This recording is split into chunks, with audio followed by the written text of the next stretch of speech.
Yeah. Jonestown, everybody. Yes. Where's Jonestown? Is that east, west, or central? All right. Okay. All right, All right. Central PA. Central on the Let's map. go. Twice. Right? Double representation. Oh. What's that? Kanoka, Sandstorm, Oh, C-. thrice. Three. Oh my So 2 God. Shotos and a snake. What's in the water in Central, man? God, All right. I don't know. I can hear the button check in the background. Yeah. I hear grenades. Lots of grenades. Lots of flow cancel. That sound triggers me, man. The grenades, the little ching. Yeah. Oh God. Got to be careful. But it's going to be a really, really exciting top 8. There have been a lot of upsets. We have the number 2 seed of the tournament is out in Enzo. Yep. The number I'm not sure what seed he is, but the number 3 in Philadelphia here in losers already. Okay, yeah. Perky Nips is out. Perky right? Nips is out. Yeah. He lost to Melon in winners at least. Melon winners and C- in losers. Ooh, okay. So C- is really, of all the people in this top 8 so far, he is the one who's been on the longest losers run. He lost in the winners finals of his pool to 6WX and ran through all of top 48 in losers to make it here with some real nail-biting sets against Icy Mist, Psycho Maiko, Dandy. But he's here, and we are in the top 8. BlazingPasta versus C-. We're starting it out on Town and City. Can C- keep it up? Yeah, that's really the question with these long losers runs is just mental fatigue and mental stamina. And Snake is really a character that requires you to have that mental stamina because chances are this character seems to wind up in last hit situations a lot.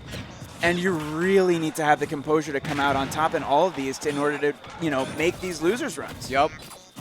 I was watching one of C-'s sets earlier today, and his parry game was on point. I want to see if you can maybe take advantage of that. Right, and with the quick normals that Snake has, and with the insane hitbox that they have, if your parries are on point, then things like that up tilt becomes so much more scary. Yep. 78%. That's low percent for Snake. It is. It really is, and that's scary. That whole first stock was really C- holding stage control and keeping BlazingPasta, if not off stage, but really to the corners. This is the first real measure of stage control that Pasta has in what feels like the whole game. Yeah, that was a great weight there to float. Yeah, and taking 52% to clean up the stock is a pretty nice response from BlazingPasta, considering how much damage he had to do to Snake in order to get that stock off the board. Getting back on stage, though, is always tough. It's so tough. It's just this puzzle. It's almost like a rhythm game that you need to solve in order to make it back even remotely safely. Those grenades actually kind of annoying for Peach trying to float around in that mid range. Yeah, those grenades hang around and make those spots unavailable. And it's oh no, we've seen that a couple times from Pasta today, just floating a little bit too low, neglecting his double jump, and just not being able to make it vertically back to the ledge. And suddenly this game is looking really, really not great. Yeah, it seems really straightforward to say it, but you cannot afford to be giving a character like this leads like that for free. And credit to Pasta, he's really doing as good of a job as he possibly can in making this comeback start to happen. But it has to start and end with taking stocks. And it's so hard with these grenades, making him trade all the time. Right. Oh my God! All right. And he finds the hit in that situation. They both went fishing up there, but BlazingPasta was the one who came out on top. All it takes now is a turn up, a couple down tilts and nairs. No kidding. And then a fair, and then that's it. And on Town and City too, the side blast zones are so far in, and you have those platforms that are really looming. But wow, that was insanely good DI from BlazingPasta. Ooh, yeah, that was tough. He just got trapped. That was really good Nikita control from C-. Just like just forcing him into that checkmate situation. Some weirdos in these like flannel shirts think they're funny. I don't really know what's up with that. We're gonna have to talk I'm to sorry security. about that, everybody. But, you know, we're gonna have to talk to security about this. We're gonna talk to somebody. And one of them looked really short, which is, you know. Yeah. Oh. What stage they choose? I don't know if we saw it. Well, we're about to find out. Pasta needs to get it together if he wants to win the second game versus C- here. He's running it back to Town and City. I think we might have to see some of I think we need to see Pasta tap into that aggression that like we can see from him from time to time, and it's helped him close the gap in other really just knockdown like war of attrition type sets that he's caught himself into right now. Yep. Oh. Okay, that's right. that's one way to start, is just getting damage on the ledge. This is all starting to Wow, add up, all right. and Pasta is now hunting off stage. You are not safe Uh-oh. on that Cypher. Ooh, all right. And he's going right back into it. Oh my Oh, God. hunting again with the forward air. That almost could have killed. C- has been kind of hanging out on the defensive this entire game. Exactly, and this is where Pasta can really get. No, okay. Whatever. He could take that. Yeah, that's he not could that bad. absolutely take that trade. It's not that being bad. up a stock, as long as he continues this aggression, because this sort of like blitzkrieg offense that he's opened up. Yeah, you have to like. Where was this game won? Because this is an entirely different player, and this is, yeah, this is making C- really start to look lost. Great tech, though. He's going to need to make a couple more if he wants to make it back to the ledge. Pasta, you can't give these stocks away, though.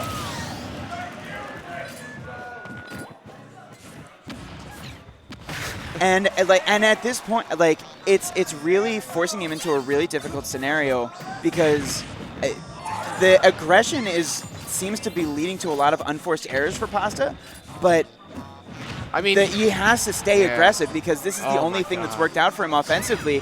Are you really going to risk going down there again, Pasta? Right? The same exact my scenario. Gosh. Good down smash to get out of the situation, abusing the really, really long startup of that forward smash from Snake. This is getting a little scary, I'm not going to lie. Yeah, you can't let the percent build up. You have to put the stock away. Oh my God. And now things are starting to slow down, but he finds the hit. All right. Pasta is like, thank God. Yeah, you can see it. You can see it in his face. That game really got way scarier than it should have been for him. And it's frustrating that we even need to mention that, because good God, the rest of that game was so dominating. I know. It was just like a textbook example of just how suffocating Peach can be offensively, and just how fast she can move. Yep. When he SD'd his stock, he was at 38. Yeah. 38%. So now we get to see what the stage counter pick is from C-, and whether he's going to opt for a different stage. Yeah, and so he chooses the relatively smaller stage area of Final Destination. Is that the butterfly C4? Did you see that? I don't know if I think that was it, bro. I think that was the butterfly C4. Anyway. Can you explain that? All I know is like there's like a rare chance for the C4 to not be like the rectangular C4 and to be a butterfly shape instead. Well, that's very we'll have to be on the lookout for that. It's very random. I think it's a reference to one of the games, I guess. Probably some Metal Gear Solid thing. I played Ask Pokemon. Hideo Kojima, Anyway, he probably knows. Yeah. But now the ledge trapping, and but letting Snake get set up is really where the danger starts. And it's tough on this stage because the stage naturally makes it easier to set up a Snake. Yeah, and for what it's worth, you're losing the side blast zones of Town and City, so it is going to be a little bit harder to kill off the sides with that forward air. He solves the puzzle of the Nikita. He makes it around. Oh, very smart air dodge back up. But now he's got a whole new whole new beast to deal with, and that is just taking the stock off the board before he starts bleeding out on a second stock. Ooh, that was really nice coverage with the turnaround really bear. Fluid. Recognizing his options and immediately transitioning into that float so he could get the bear. That's the trouble of the neutral tech in place sometimes. It's the a lot of people's go-to default tech option, but everyone's used to covering it. Yep. Oh, there are those down tilts. But he didn't really dive super deep in order to get that forward air. Oh, that was a stick space. Okay, I mean, one hit is really valuable damage. Oh, there it is. Tipper up smash. That's huge. That is colossal for BlazingPasta in this set. Oh, nice And parry. I think you have to trust BlazingPasta here to really hold on to this lead and not throw stocks away like we were seeing in game 2. And I think that Pasta has to be confident enough in his own abilities that he's not even thinking about that right now. He's just focusing on executing his own offense. He's just playing. And that's what he really needs to continue to do in order to keep C- on the back foot here. Oh, wow, that's a really nice bair. Yeah, just like... That was sneaky. It really, yeah, that was tactical espionage action. But a nice... Okay, he got the tech, but he forced him into a kind of a frame trap situation there. He's still alive, though. See, Minus is hanging in there. Super, super tanky is Snake. Oh my gosh, And the damage building up. Yeah, man. it happens in bursts, but when it does, it happens so much.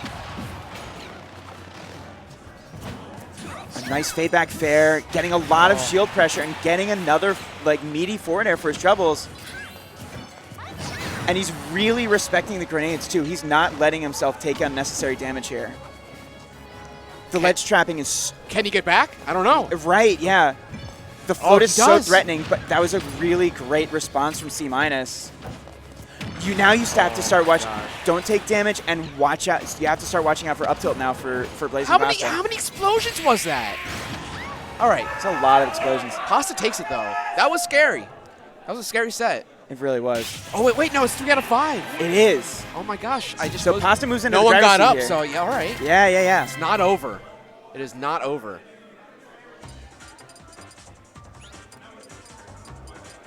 So C- now abandoning the battlefield play, and it looks like he's opting for Pokemon Stadium 2.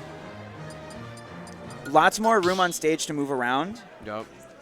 This stage in particular, really good for Snake's like back throw into C4 with the C4 on the platform. Oh, yeah. The angle just lines up super nice on this stage.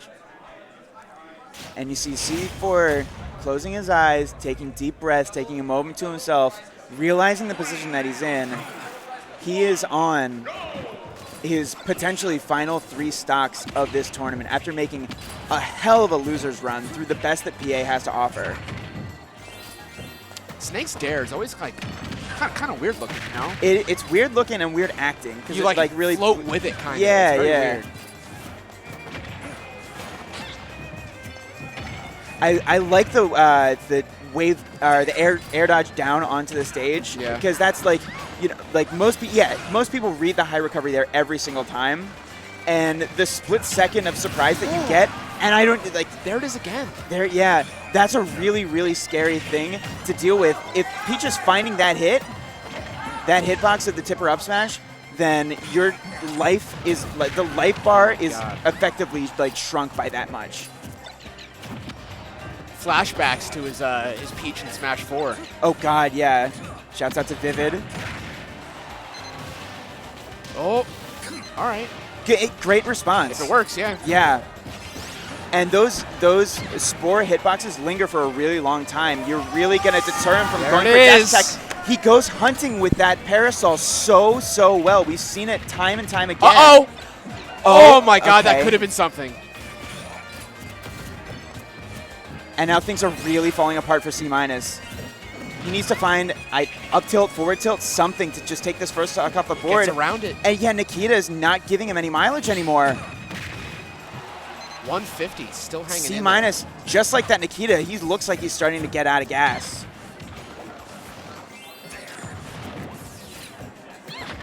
All right, the forward throw. And the aggro pressure from BlazingPasta seems to really be the difference maker in this set so far. Finally taking the first stock off the board, but he's really bleeding out here. Oh, okay, turn a grab. Oh, very nice air. fair. Catch the jump.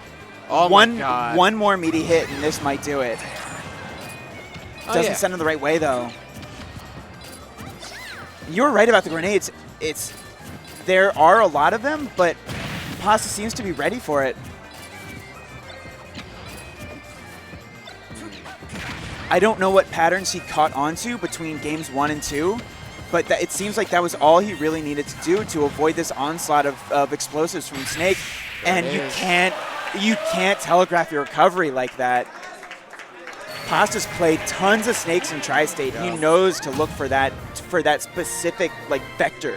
Pasta knows that if you are going to try and punish that move, you have to just do it and just run up there and do it. If you waste any time hesitating, he's just going to be way too high up. And yeah, and for all the talk about Pasta as being, you know, kind of a slower player, a more methodical player, when he commits, oh, yeah. like harder than maybe anyone else I've seen. Certainly for his character, but like maybe for like any. He loses stocks for it. He really does. Like he's not afraid to do that. And it's a really scary kind of player to go up against, because once they flip that switch, you need to have an answer for that aggression. And C-, it just got out of hand too fast for him to find those answers.